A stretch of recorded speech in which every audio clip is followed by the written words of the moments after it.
ನಮಸ್ಕಾರ ಸ್ನೇಹಿತರೆ, ನಾನು BR ನಾಯ್ಡು. ವ್ಯವಸ್ಥಿತವಾಗಿ ಒಂದು ಸಮುದಾಯವನ್ನು ಗುರಿಯಾಗಿಸಿಕೊಂಡು ಅವರ ಮತದಾನದ ಹಕ್ಕನ್ನು ಕಸಿಯುವ ಕೆಲಸ ಭಾರತದಲ್ಲಿ ನಡೆಯುತ್ತಿದೆಯೇ? ಈ ಒಂದು ಸನ್ನಿವೇಶವನ್ನು ನೋಡೋಣ ಬನ್ನಿ. ಪಶ್ಚಿಮ ಬಂಗಾಳದ ಮುರ್ಷಿದಾಬಾದ್ ಜಿಲ್ಲೆಯ ಫರಕ್ಕಾ ವಿಧಾನಸಭಾ ಕ್ಷೇತ್ರದ ಚುನಾವಣಾ ಕಣದಲ್ಲಿ ಈ ಬಾರಿ ನಡೆದ ನಾಟಕೀಯ ಬೆಳವಣಿಗೆಗಳು ಇಡೀ ದೇಶದ ಗಮನ ಸೆಳೆದಿವೆ. ಮತದಾರರ ಪಟ್ಟಿಯಿಂದ ಏಕಾಏಕಿ ಹೆಸರು ಕೈಬಿಡಲ್ಪಟ್ಟಿದ್ದ ಕಾಂಗ್ರೆಸ್ ಅಭ್ಯರ್ಥಿ ಮೊಹ್ತಾಬ್ ಶೇಖ್ ಅವರು ಕಾನೂನು ಹೋರಾಟದ ಮೂಲಕ ತಮ್ಮ ಹಕ್ಕನ್ನು ಮರಳಿ ಪಡೆದು ಇದೀಗ ಭರ್ಜರಿ ಜಯ ದಾಖಲಿಸಿದ್ದಾರೆ. ಆದರೆ ಮೊಹ್ತಾಬ್ ಅವರ ಈ ಗೆಲುವಿನ ಹಿಂದೆ ರಾಜ್ಯದ ಲಕ್ಷಾಂತರ ಸಾಮಾನ್ಯ ಜನರ ಆತಂಕಕಾರಿ ಕಣ್ಣೀರಿನ ಕಥೆಯೂ ಅಡಗಿದೆ.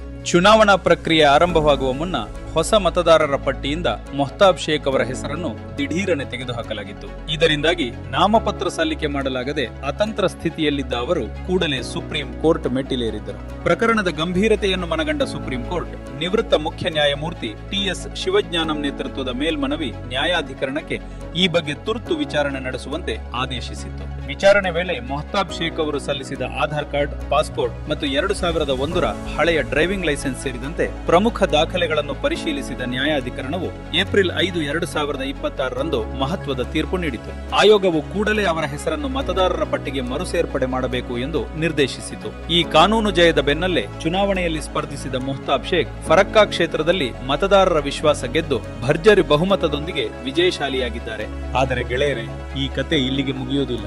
ಮೊಹ್ತಾಬ್ ಶೇಖ್ ಅವರು ಪ್ರಭಾವಿ ವ್ಯಕ್ತಿಯಾಗಿದ್ದರಿಂದ ಸುಪ್ರೀಂ ಕೋರ್ಟ್ ವರೆಗೆ ಹೋಗಿ ತಮ್ಮ ಹಕ್ಕನ್ನು ಸ್ಥಾಪಿಸಲು ಸಾಧ್ಯವಾಯಿತು. ಆದರೆ ಅದೇ ಮತದಾರರ ಪಟ್ಟಿಯಿಂದ ಅಳಿಸಲ್ಪಟ್ಟಿರುವ ಸುಮಾರು 27 ಲಕ್ಷಕ್ಕೂ ಹೆಚ್ಚು ಸಾಮಾನ್ಯ ಜನರ ಕಥೆ ಏನು?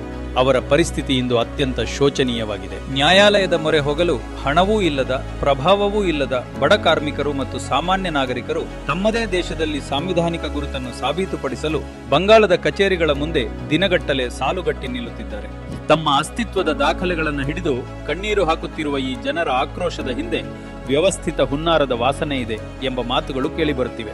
ಇದು ಕೇವಲ ತಾಂತ್ರಿಕ ದೋಷವಲ್ಲ, ಬದಲಾಗಿ ಒಂದು ನಿರ್ದಿಷ್ಟ ಸಮುದಾಯವನ್ನು ಮತ್ತು ಶ್ರಮಿಕ ವರ್ಗವನ್ನು ವ್ಯವಸ್ಥಿತವಾಗಿ ಮತದಾನದ ಹಕ್ಕಿನಿಂದ ವಂಚಿತರನ್ನಾಗಿಸುವ ಪ್ರಯತ್ನ ಎಂಬ ಗಂಭೀರ ಆರೋಪಗಳು ಕೇಳಿಬರುತ್ತಿವೆ. ಮೊಹ್ತಾಬ್ ಶೇಖ್ ಅವರ ಗೆಲುವು ನ್ಯಾಯದ ಜಯವಾಗಿ ಕಂಡರೂ ನ್ಯಾಯ ಸಿಗದ ಲಕ್ಷಾಂತರ ಜನರ ಆತಂಕ ಮಾತ್ರ ಇನ್ನೂ ಹಾಗೆಯೇ ಉಳಿದಿದೆ.